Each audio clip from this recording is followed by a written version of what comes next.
1999년 9월 뉴욕 제리코에서 로널드 가족이 이사하기 전에 집을 정리하다가 지하 공간에 있던 드럼통을 발견했습니다.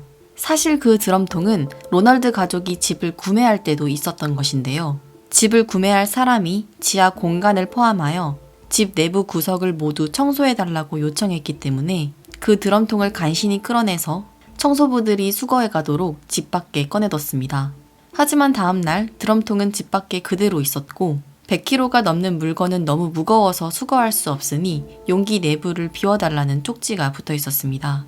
그래서 로널드는 본인이 직접 드럼통을 열어서 내부를 청소하기로 결심합니다. 로널드가 드럼통 뚜껑을 열자 지독한 약품 냄새가 났고 내부에는 초록색 액체로 가득 차 있었으며 여성의 손과 신발 한 짝을 발견했죠. 그는 깜짝 놀라서 곧바로 경찰에 신고했습니다. 검시관의 조사 결과 드럼통 내부에는 한 여성의 시신이 들어있던 것으로 밝혀졌습니다. 둔기에 의한 외상으로 사망한 것으로 밝혀졌고 나이는 대략적으로 25살에서 30살 정도로 추측되며 약 30여 년 전에 사망한 것으로 추정되었죠. 게다가 그 시신은 9개월 남자 아기를 임신 중이었습니다. 또한 조사 결과 그 여성의 치아에는 치료의 흔적이 있었는데요. 미국에서 일반적이지 않은 치료 방식이었기 때문에 남미 출신으로 추측되었습니다. 드럼통 내부에는 시신뿐만 아니라 주소록이 적혀있는 수첩과 플라스틱 꽃 줄기, 반지, 쪽지가 들어있었고 녹색 액체와 플라스틱 알갱이로 채워져 있었습니다. 하지만 너무 오랜 기간 액체 속에 들어있어서 주소록 수첩을 읽을 수가 없었죠. 검시관은 수첩의 내용을 읽을 수 있도록 복구는 할 수 있지만 오랜 시간이 걸린다고 하였습니다. 그래서 수사관은 일단 그 집에 거주했던 사람들부터 용의 선상에 올리고 조사하기 시작합니다. 드럼통이 발견된 집은 1957년에 지어졌는데요. 드럼통을 발견한 로널드를 포함해서 총 4명의 소유주가 그 집에 머물렀던 것으로 확인되었습니다. 경찰이 그 집의 드럼통의 존재 여부에 대해서 알고 있었는지 물어본 결과 그 집의 첫 주인이었던 하워드 엘킨스를 제외한 3명의 소유주들은 모두 드럼통이 있었던 것이 기억난다고 했습니다. 하지만 드럼통이 너무 무거웠고 안 보이는 곳에 있었기 때문에 그냥 그대로 잊어버렸다고 말했죠. 또한 경찰은 드럼통의 일련번호를 추적해서 언제 만들어졌는지 확인했는데요. 그 드럼통은 1963년 3월에 만들어졌고 주로 페인트와 플라스틱 안료를 담는 데 사용되었다는 것이 확인됐습니다. 그래서 그 속에서 발견된 여인이 1963년 이후에 살해되었다는 것만큼은 확인할 수 있었죠. 또한 드럼통 내부에는 플라스틱 꽃줄기가 발견되었는데요.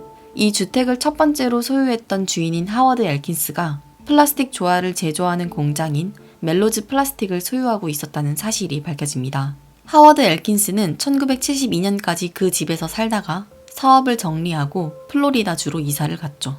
또한 경찰은 익명의 제보 전화 한 통을 받았는데요. 드럼통 속에서 발견된 플라스틱 꽃줄기가 하워드 엘킨스가 소유했던 멜로즈 플라스틱에서 주로 사용되었다는 사실과 그가 히스패닉 여성과 바람을 피운다는 소문이 있었다는 사실을 알려주었습니다.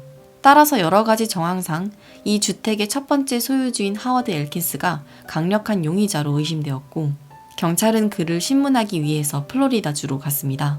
71살이 된 하워드 엘킨스는 멜로즈 플라스틱을 소유하고 있었던 당시 바람을 피운 적이 있다는 것은 인정했지만 그녀의 이름이나 외적인 것은 하나도 기억나지 않는다고 말했습니다.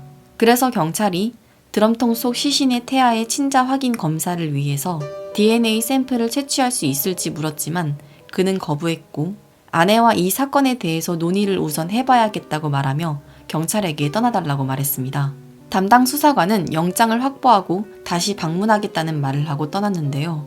하지만 다음 날 하워드 엘킨스가 실종되었다는 신고가 들어왔고 얼마 지나지 않아 그가 친구의 집 차고에서 총으로 생을 마감한 것을 발견했습니다.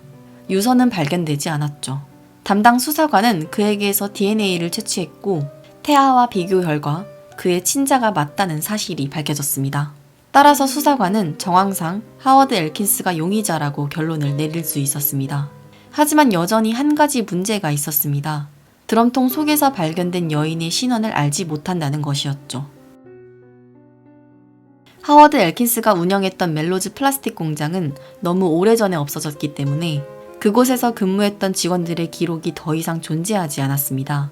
하지만 다행스럽게도 검시관들은 드럼통 속에서 발견한 주소록에서 일부 기록들을 복원하는 데 성공합니다. 주소록에 적힌 사람들의 전화번호와 주소는 대부분 바뀌어 있었는데요.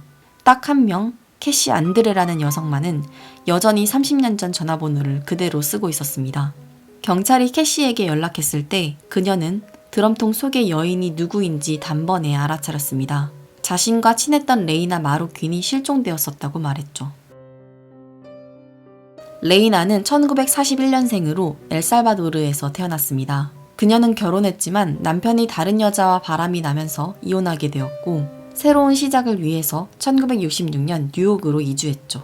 레이나는 수녀들이 운영하는 보호소에서 지내면서 패션을 공부하고 시민권 취득을 위해서 영어를 배우러 다녔습니다. 그리고 캐시가 영어 교사라서 그때 레이나와 캐시가 친해지게 되었죠. 레이나는 엘살바도르에서 지내는 가족들에게 편지를 자주 보내면서 뉴욕에서의 새로운 삶에 대해서 자세하게 이야기하곤 했습니다.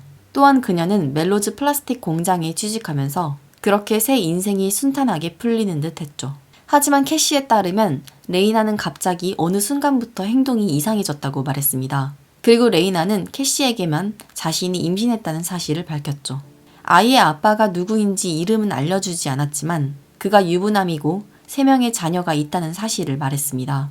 레이나는 더 이상 수녀가 운영하는 보호소에서 지내지 않고 그 남자가 마련해준 아파트에서 지내기 시작했습니다. 또한 그 남자가 현재 아내와 이혼하고 자신과 새로운 가정을 꾸리기로 약속했다고 말했습니다. 그런데 어느 날 갑자기 레이나가 캐시에게 전화를 했는데요. 레이나는 완전히 공황 상태에 빠져서 남자친구가 자신을 죽일지도 모른다고 말했습니다. 왜냐하면 레이나는 출산일이 다가오는데 남자친구가 약속대로 할 기미가 보이지 않자 절망스러운 마음에 그 남자의 아내에게 전화를 걸었다고 말했습니다. 그리고 그 남자의 아내에게 자신이 남자의 애인이고 아기를 임신했다고 모두 고백했죠. 그 사실을 안 남자친구가 화가 나서 레이나에게 전화를 걸어서 죽이겠다고 말했다고 했습니다. 캐시는 레이나의 전화를 받고 급하게 그녀의 집을 찾아갔지만 집 문이 열려 있었고 집에는 아무도 없었습니다. 그리고 음식을 준비하던 중이었는지 요리하던 흔적이 있었고 겨울인데도 레이나의 지갑과 코트, 부츠는 전부 그대로 집에 있었습니다.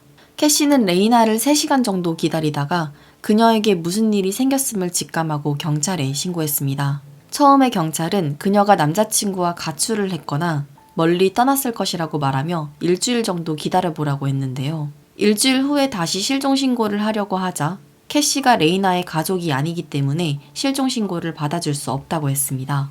그렇게 해서 캐시는 1969년 이후로 레이나를 다시는 볼 수 없었다고 말했죠. 수사관은 하워드 엘킨스가 레이나에게 전화를 건 후 그녀를 유인해 살해하고 시신을 집으로 가져간 것으로 추측했습니다. 그녀의 시신을 드럼통 속에 넣은 후 바닷속에 가라앉힐 계획으로 아주 무겁게 만들기 위해서 그 속에 염료와 플라스틱 알갱이로 채운 거죠. 그렇게 증거를 인멸하려고 했지만 무게가 너무 무거워서 드럼통을 혼자 옮길 수 없게 되자 용기를 밀봉하고 그대로 지하 공간에 밀어넣은 것으로 추정된다고 하였습니다. 하지만 강력한 용의자 하워드 엘킨스가 사망했기 때문에 이 사건은 더 이상 진행되지 못하고 수사가 종결되었습니다. 이 사건을 취재하던 한 기자는 레이나의 가족을 찾아서 엘살바도르로 갔습니다. 그리고 여전히 어머니가 살아계신다는 것을 알게 되었죠. 레이나의 어머니는 95세였고 딸의 시신을 찾은 이야기를 해주자 그녀는 눈물을 흘렸습니다. 그리고 레이나의 어머니는 꿈속에서 딸이 통 안에 갇혀있는 것을 자주 보았다고 말했습니다. 1969년 이후로 딸을 찾으려고 노력해봤지만 소식을 전혀 알 수 없었고 주기적으로 보내던 편지도 오지 않아서 그녀가 사망했다는 것을 예감했었다고 말했습니다. 그리고 레이나의 시신은 매장을 위해서 가족의 품으로 보내졌고 그녀의 어머니는 한 달 뒤에 사망했습니다. 그리고 레이나와 그녀의 어머니는 같은 장소에 나란히 묻혔습니다. 레이나의 가족들은 그녀가 어떻게 죽게 되었는지 진실을 알게 되어서 너무 슬프지만 이제라도 가족의 품에 돌아와서 다행이고 그녀를 영원히 잊지 못할 것이라고 말했습니다. 레이나 실종 사건은 영구 미제 사건으로 남을 뻔했지만 법의학이 발달했을 때 시신이 발견되어서 30년 만에 사건이 해결될 수 있었으며 피해자를 가족의 품으로 돌려보낼 수 있었습니다.